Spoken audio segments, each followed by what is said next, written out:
दोस्तों, हमारी दुनिया में 2500 से अधिक सांपों की प्रजातियां पाई जाती हैं, जिसमें से 500 के करीब जहरीले होते हैं। और इन्हीं 500 में से मैं आपको दुनिया के 10 सबसे जहरीले सांपों के बारे में बताऊंगा। तो चलिए दोस्तों, शुरुआत करते हैं नंबर 10 से। 10वें नंबर पर है ताइपन। ताइपन ऑस्ट्रेलिया में पाए जाने वाला दूसरा सबसे खतरनाक सांप है। ये एक बार में इतना ज्यादा जहर छोड़ता है कि उससे एक बार में 12,000 पिग की जान जा सकती है। इसका जहर भी न्यूरोटॉक्सिस होता है। अफ्रीकन ब्लैक मांबा की तरह एंटीवेनिन बनने से पूर्व इसका काटा कोई भी इंसान बच नहीं पाता है। इसके काटने के 1 घंटे के अंदर इंसान की मौत हो जाती है।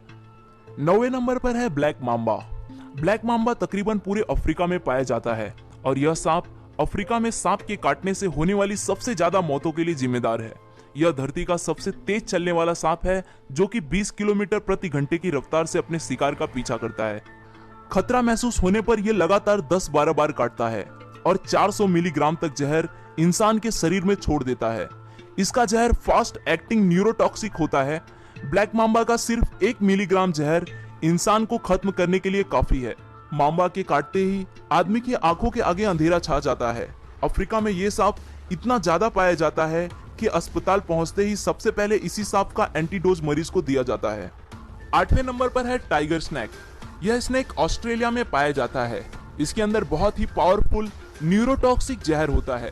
इसके काटने से 30 मिनट से 24 मिनट के अंदर इंसान की मौत हो जाती है। एंटीवेनिन बनने से पूर्व इसके काटने से मरने वाले इंसानों का प्रतिशत 70 था। इसके बावजूद भी यह इंसानों के लिए ज्यादा खतरनाक नहीं है, क्योंकि इंसानों से मुठभेड़ होने पर यह भाग जाता है।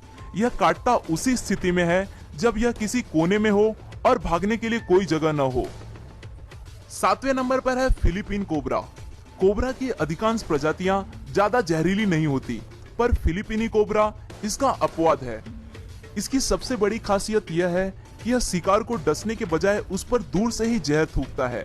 ये 3 मीटर की दूरी से भी शिकार पर जहर थूक सकता है। ये एक बार में काफी मात्रा में जहर थूकता है।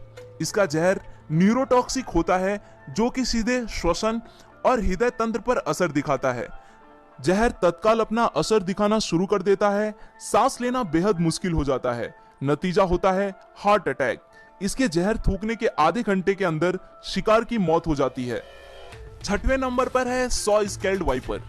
वाइपर वैसे तो पूरे संसार में पाए जाते हैं और इनकी अधिकांश प्रजातियां होती भी जहरीली हैं, लेकिन इनकी सबसे जहरीली प्रजाति सॉ स्केल्ड वाइपर और चेन वाइपर हैं, जो भारत, चीन और साउथ ईस्ट एशिया में पाई जाती हैं। यही सांप भारत में सांपों के काटने से होने वाली सबसे ज्यादा मौतों के लिए जिम्मेदार है। ये सांप प्रायः बारिश में शिकार के लिए निकलते हैं और बन जाते हैं इंसानों के दुश्मन।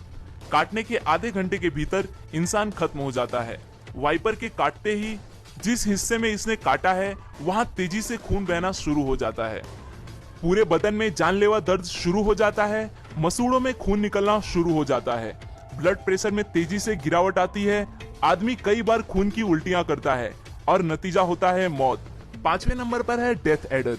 यह सांप ऑस्ट्रेलिया और न्यू गुइना में पाया जाता है। यह सांप घात लगाकर दूसरे सांपों को शिकार करके खा जाता है। इसका जहर न्यूरोटॉक्सिन होता है। यह एक बार में 100 mg तक जहर शिकार के शरीर में छोड़ देता है। हालांकि यह बहुत विषैला है, फिर भी यह इंसानों के लिए इतना खतरनाक नहीं है, क्योंकि इसके विष का शरीर पर बहुत धीरे असर होता है। इसके विष का पूरी तरह से असर होने में 6 घंटे तक लग जाते हैं, इसलिए एंटीवेनिम इसके इलाज में काफी कारगर है। 4थे नंबर पर है रेटल स्नैक। यह उत्तरी अमेरिका का सबसे जहरीला सांप है। यह सांप अपनी पूंछ के आखिरी सिरे पर बने छल्लों के कारण आसानी से पहचाना जाता है। जब यह अपने पूंछ को हिलाता है तो यह छल्ले झुनझुने की तरह आवाज करते हैं, इसलिए इसका नाम रेटल स्नैक पड़ा है। यह सांप अपनी कुल लंबाई के 2/3 हिस्से तक वार सकता है, जो बहुत ही ज्यादा है। यह सांप बहुत ही गुस्सैला होता है। इस सांप की सबसे बड़ी विशेषता यह है कि इनके बच्चे बड़ों से ज्यादा खतरनाक होते हैं, क्योंकि बच्चों में बड़ों से ज्यादा जहर होता है। बड़े होने के साथ जहर कम होता जाता है। इसके शरीर में हेमोटॉक्सिस जहर पाया जाता है। इस जहर के प्रभाव से ह्यूमन टिश्यू खत्म होने लगते हैं। ब्लड क्लॉटिंग बंद हो जाती है। इसके काटने के 10-15 मिनट के अंदर एंटीडोज दे दी जाए तो बचने के कुछ चांस हो सकते हैं, अन्यथा मौत निश्चित है। तीसरे नंबर पर है ईस्टर्न ब्राउन स्नैक। ऑस्ट्रेलिया में पाए जाने वाला यह सांप बहुत ही जहरीला होता है। इसका अंदाजा आप इसी बात से लगा सकते हैं कि इसके जहर का 14,000वां हिस्सा भी किसी इंसान को खत्म करने के लिए काफी है। उससे भी खराब बात यह है कि यह ऑस्ट्रेलिया में इंसानी इलाकों के पास ज्यादा पाया जाता है। इस सांप का एक छोटा सा बच्चा भी किसी इंसान को मौत के घाट उतार सकता है। इनकी चाल बेहद तेज होती है और एक बार खतरा महसूस होने पर ये पीछा करके काटते हैं। इनके काटने के बाद आंखों के आगे अंधेरा छाना, बहुत तेज दर्द, बहुत ज्यादा खून का बहना जैसी शिकायतें मरीज करता है। काटने के 5 मिनट के भीतर इंसान खत्म हो जाता है। यह सांप केवल मूवमेंट पर ही प्रतिक्रिया करता है, इसलिए कभी इस सांप से आपका सामना हो तो बिल्कुल स्थिर रहना ही सबसे बढ़िया उपाय होगा। दूसरे नंबर पर है इनलैंड ताइपन। यह सांप जमीन पर पाए जाने वाले सांपों में सबसे ज्यादा जहरीला है। इसकी एक बाइट में 100 मिलीग्राम तक जहर होता है, जो कि बहुत ज्यादा नहीं है, पर इतना घातक है कि 100 इंसानों को मौत की नींद सुला सकता है।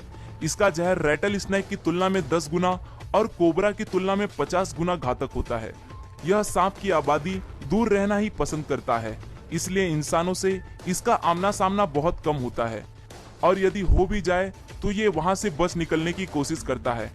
आपको यह जान के आश्चर्य होगा कि इस सांप के द्वारा इंसानों को काटने का कोई भी मामला आज तक रिकॉर्ड नहीं हुआ है, इसलिए इसे संत सांप की भी उपाधि दी जाती है। पहले और सबसे आखिरी नंबर पर है बेल्चर सी स्नेक। बेल्चर सी स्नेक साउथ ईस्ट एशिया और नॉर्थर्न ऑस्ट्रेलिया में पाया जाता है। यह सांप इस संसार का सबसे जहरीला सांप है। इसके जहर की कुछ मिलीग्राम बूंदे ही 1000 इंसानों के मौत के लिए पर्याप्त है। हालांकि समुद्र में पाए जाने के कारण यह इंसानों के लिए इतना खतरनाक नहीं है। केवल मछुआरे ही मछली पकड़ते वक्त कभी कदार इसका शिकार होते हैं। यह अधिकतर मौके पर इंसानों को काटने से बचता है। बहुत ही रेयर केस में ही यह इंसानों को काटता है। आज के लिए दोस्तों बस इतना ही। आशा करता हूं आपको यह वीडियो पसंद आया होगा। अगर वीडियो पसंद आए तो इसे लाइक करना न भूलें, और आप इस वीडियो के बारे में क्या सोचते हैं वो मुझे कमेंट में जरूर बताएं। फिर मिलूंगा दोस्तों एक नए वीडियो के साथ में, तब तक के लिए नमस्कार।